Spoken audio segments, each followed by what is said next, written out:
Bonjour mes chers élèves. Dans cette vidéo, on doit parler des composés organiques et des composés inorganiques. Fiche 10. Avant de commencer, vous avez besoin de la fiche de biologie et un stylo. Et s'il vous plaît, asseyez-vous dans une chambre calme et concentrez-vous. Les objectifs de cette vidéo sont définir la matière organique et la matière inorganique, classifier la matière en organique et inorganique. Que fait ta maman pour préparer du caramel? Comment on prépare le caramel? Elle met du sucre dans une casserole et elle le chauffe. Alors, ta maman met le sucre dans une casserole et elle le chauffe pour obtenir le caramel. Que se passe-t-il si la maman prolonge le temps du chauffage? Que se passera-t-il si elle chauffe trop le caramel? Le caramel brûle, comme montre la figure suivante. Est-il de même pour le sel? Le sel brûla-t-il après le chauffage? Non, le sel ne brûle pas. Mais pourquoi? Le sucre est une substance organique, alors que le sel est une substance inorganique. Que signifie ça? Qu'est-ce qu'une substance organique et qu'est-ce qu'une substance inorganique? On commence par le premier objectif, définir la matière organique et la matière inorganique. Les substances organiques sont des composés chimiques qui doivent contenir obligatoirement l'élément carbone C. Alors, pour que la substance soit organique, elle doit contenir l'élément carbone. Ces composés se trouvent naturellement chez les êtres vivants. Leur appellation composé organique dérive du mot organisme être vivant. Cela signifie que la substance organique doit provenir d'un être vivant. On la trouve naturellement chez les êtres vivants. Quels sont les êtres vivants que vous connaissez? Ce sont les êtres humains, les animaux et les plantes. Donc, la substance qui se trouve naturellement chez les êtres vivants et qui contient l'élément carbone est considérée comme substance organique. Les substances inorganiques existent dans le sol, l'écorce terrestre et l'atmosphère. C'est-à-dire, la substance inorganique n'existe pas chez les êtres vivants. On la trouve dans le sol, l'écorce terrestre et l'atmosphère. Après avoir savoir la définition d'une substance organique et une substance inorganique, quel élément doit contenir une substance organique? Très bien, une substance organique doit contenir l'élément carbone. D'où provient la substance organique? Quelle est l'origine de la substance organique? C'est vrai, son origine est l'être vivant. Où se trouvent les substances inorganiques? Où on trouve ces substances? Les substances inorganiques se trouvent dans le sol, l'écorce terrestre et l'atmosphère. Définir la matière organique. Quelle est la définition de la matière organique? C'est un composé dont l'origine est l'être vivant et qui doit contenir obligatoirement l'élément carbone. Ici, on a le dioxyde de carbone. Son symbole est CO2. Le dioxyde de carbone est-il une substance organique ou inorganique? Justifiez. Pour trouver la réponse, il faut considérer deux points. Premièrement, contient-il l'élément carbone? Et deuxièmement, quelle est son origine? Le symbole du dioxyde de carbone est CO2. Et comme vous voyez, il contient l'élément carbone, l'élément C. Alors, la première condition est présente. D'où provient le dioxyde de carbone? Où on le trouve? Se trouve-t-il naturellement chez les êtres vivants? Le dioxyde de carbone se trouve dans la croûte terrestre, dans le sol, dans l'atmosphère. Où existe-t-il? Le dioxyde de carbone se trouve dans l'atmosphère. Donc, son origine n'est pas un être vivant. La deuxième condition est absente. Par suite, le dioxyde de carbone est une substance inorganique. Le dioxyde de carbone est une substance inorganique malgré qu'il contient l'élément carbone, mais son origine est l'atmosphère. On peut écrire alors la conclusion suivante. La matière organique doit contenir l'élément carbone et son origine est un être vivant. Le deuxième objectif de cette vidéo est classifier la matière entre organique et inorganique. Indiquer si l'eau H2O est une substance organique ou inorganique et justifier la réponse. Pour qu'une substance soit organique, il faut considérer deux conditions. Elle doit contenir l'élément carbone et son origine doit être un être vivant. Le symbole de l'eau est H2O. Alors, trouvez-vous l'élément carbone dans l'eau? On dit H2O. Vous écoutez C?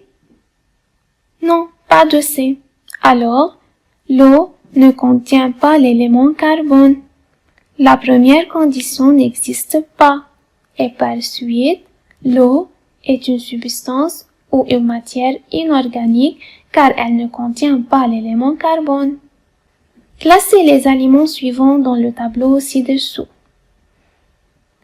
On a la viande, le pain, le jus d'orange, le sel de table et le sucre de table. Le sel de table et le sucre de table, ce sont les sucres et le sel que nous utilisons dans nos aliments. On doit classer ces aliments dans ce tableau en aliments contenant de matière organique et aliments contenant de matière inorganique. On commence par la viande. Quelle est l'origine de la viande? Son origine est les animaux.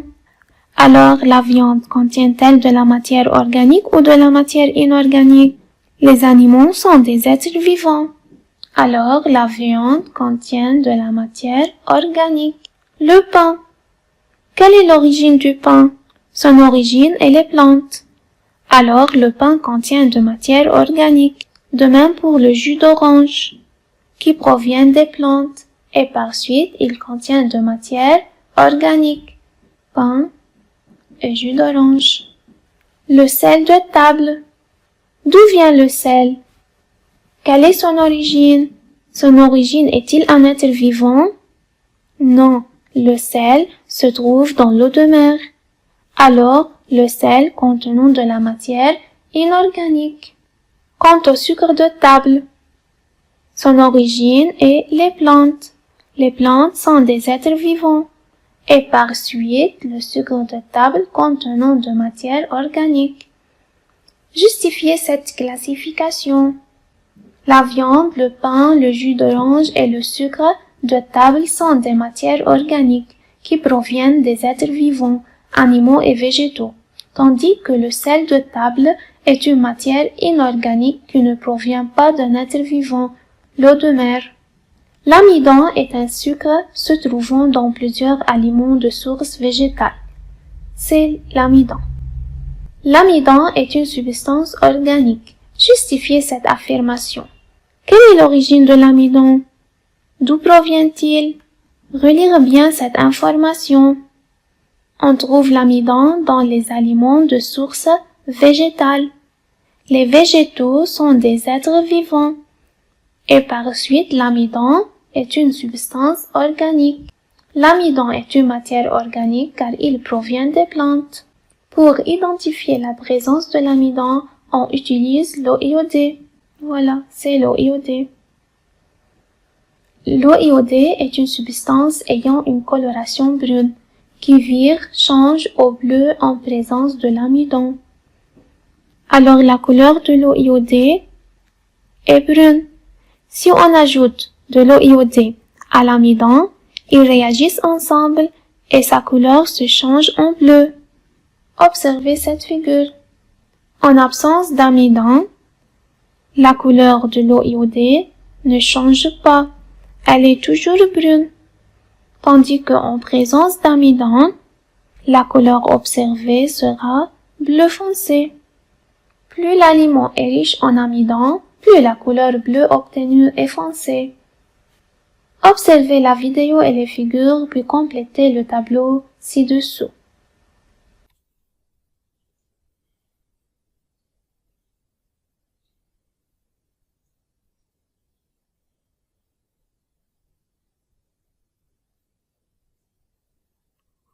Dans cette vidéo, on a ajouté de l'eau iodée à plusieurs types d'aliments, au pain, à la pomme et à la pomme de terre.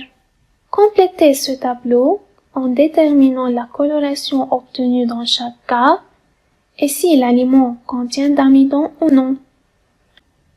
On commence par la pomme de terre. Quelle est la couleur obtenue dans le cas de la pomme de terre? Observez bien la figure. La couleur est bleu foncé. Alors la pomme de terre contient-elle d'amidon ou non? Comment est la couleur de l'eau iodée? La couleur est changée au bleu. Donc, la pomme de terre contient d'amidon. Observez le pain.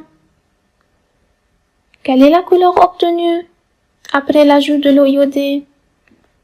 C'est bleu foncé. Que signifie le changement de la couleur de l'eau iodée? Cela signifie que le pain contient d'amidon. Dans le cas de la pomme, quelle est la couleur observée après l'ajout de l'eau iodée? La couleur observée est brune. Alors la pomme contient-elle d'amidon?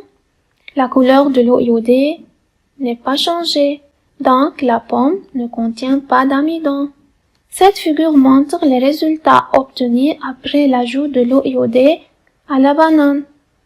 Quelle couleur vous observez? C'est bleu foncé. Alors, la banane contient-elle d'amidon? Bien sûr, oui. Comparez le taux, la quantité d'amidon dans la pomme de terre crue à celui dans le morceau de pain et justifiez la réponse. Comme vous voyez dans cette figure, la couleur obtenue après l'ajout de l'eau iodée dans les deux cas, c'est-à-dire dans le cas du pain et dans le cas de la pomme de terre, est bleu foncé. Mais dans le cas du pain, cette couleur est plus foncée.